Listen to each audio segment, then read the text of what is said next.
Probating a will refers to the act of submitting a will to the surrogate court for approval.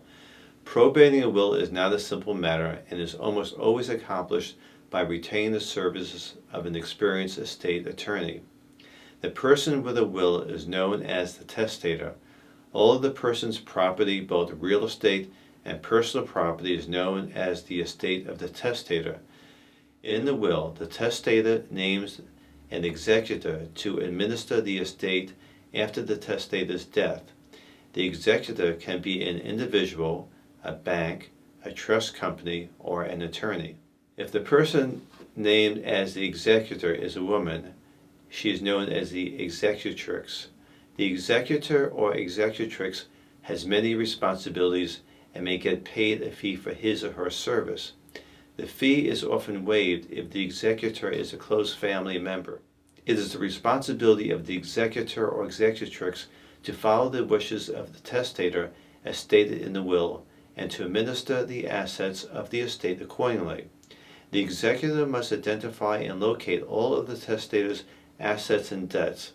The executor must make certain that all taxes owed by the testator's estate are paid. If debts and taxes are not paid properly, the executor may be personally liable for these debts. For example, if the executor distributes the estate to beneficiaries without first making certain that valid debts and taxes are paid, the executor may become personally liable for those debts and taxes. The first task of the executor is to locate the original will. If the original will is lost, it may be impossible to probate the will.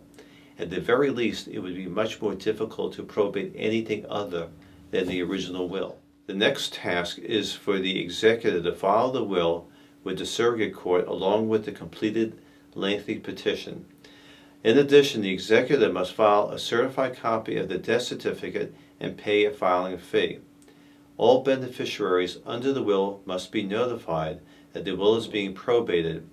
In addition, notice must be given to all that would have received part of the estate if the decedent died without a will. They have the opportunity to challenge the will.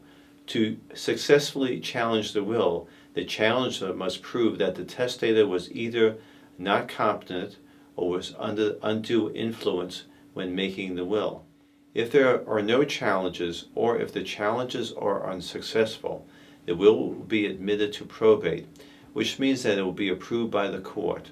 Once the will is approved, the executor may pay all of the debts of the estate, file tax returns, and pay all taxes owed. The executor then distributes the assets of the estate to the beneficiaries. Once the assets are distributed, the executor's final task is to prepare an accounting to the court. The final accounting must list the assets collected, the debts paid, and the distributions made. Unless the account is challenged, the surrogate court will approve it and will then discharge the executor from all duties. The estate will then be closed. If you'd like more information on probating a will, call us at 718-625-0800 to schedule a free consultation.